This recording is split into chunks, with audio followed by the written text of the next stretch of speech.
Hormuz প্রণালী বন্ধ রাখার সিদ্ধান্তে কোনোভাবেই পিছু হচ্ছে না ইরান। যুক্তরাষ্ট্র নীতি পরিবর্তন না করা পর্যন্ত গুরুত্বপূর্ণ এই নৌপথ খুলবে না। তেহরানের এমন কঠোর বার্তার মধ্যেই সামনে এসেছে বেশ কিছু শর্ত। এরই মধ্যে পাকিস্তানের স্বরাষ্ট্রমন্ত্রী তেহরান সফরকে কেন্দ্র করে নতুন কূটনৈতিক সমীকরণের ইঙ্গিত দিচ্ছে। আরও জানাচ্ছেন সাদিয়া সিদ্দিকা। যুক্তরাষ্ট্র ও ইয়েমেনের হুতি বিদ্রোহীদের পাল্টাপাল্টি হামলার উত্তেজনার মধ্যেই হরমুজ প্রণালী বন্ধ রাখার সিদ্ধান্তে অনড় অবস্থানের কথা জানিয়েছে ইরান। 12 আগস্ট বুধবার আল জাজিরার এক প্রতিবেদনে জানানো হয়, ইরানের সর্বোচ্চ জাতীয় নিরাপত্তা পরিষদের নতুন প্রধান মোহসেন রেজাই তেহরানে নিযুক্ত চীনের রাষ্ট্রদূতকে স্পষ্ট জানিয়ে দিয়েছেন, ওয়াশিংটন তার নীতি না বদলানো পর্যন্ত এই গুরুত্বপূর্ণ রুটটি খোলা হবে না। প্রণালীটি খুলে দেওয়ার জন্য ইরানের পক্ষ থেকে বেশ কিছু কড়া শর্ত দেওয়া হয়েছে। সামাজিক যোগাযোগ মাধ্যম এক্সে দেওয়া এক পোস্টে মোহসেন রেজাই দাবি করেন, যুক্তরাষ্ট্রকে অবশ্যই ইরানের উপর থেকে নৌ অবরোধ প্রত্যাহার করতে হবে, বিদেশে আটকে থাকা ইরানি তহবিল ছেড়ে দিতে হবে এবং গাজা ও লেবানন সহ পুরো অঞ্চলে যুদ্ধবিরতিতে সম্মত হতে হবে।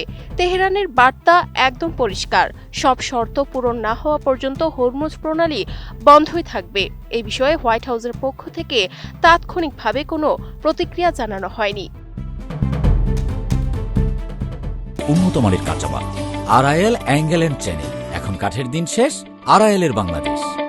এর মধ্যেই পাকিস্তানের স্বরাষ্ট্রমন্ত্রী মহসিন নাকভি তেহরান সফর করেছেন, যা এই আঞ্চলিক কূটনীতিতে বাড়তি আলোচনার জন্ম দিয়েছে। এদিকে পারস্য উপসাগর ও লোহিত সাগরে উত্তেজনা চরম আকার ধারণ করেছে।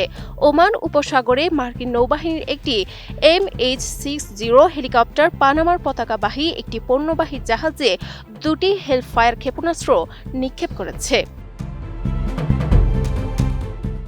যুক্তরাষ্ট্রের সেন্ট্রাল কমান্ড জানিয়েছে, মার্কিন নিষেধাজ্ঞা অমান্য করে ইরানের বন্দরগুলোর দিকে যাওয়ার সময় বারবার সতর্ক করা হলেও জাহাজটি তা উপেক্ষা করেছিল।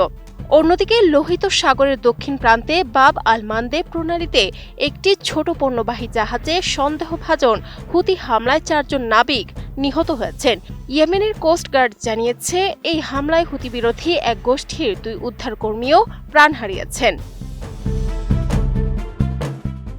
মিশরীয় মালিকানাধীন তিহামাহ নামের ওই জাহাজে হামলার ঘটনাটি গত ফেব্রুয়ারি মাসের শেষের দিকে ইরানের বিরুদ্ধে যুদ্ধ শুরুর পর হুতিদের প্রথম নৌ আক্রমণ। এদিকে হুতি পরিচালিত সংবাদ মাধ্যম সাবা দাবি করেছে, তারা বাব আল মানদেবে সামরিক সরঞ্জাম বহনকারী একটি সৌদি জাহাজে হামলা চালিয়েছে, যদিও নির্দিষ্ট কোনো জাহাজের নাম প্রকাশ করা হয়নি।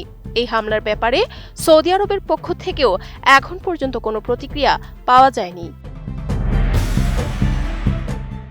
Sadia Siddika, ATN news.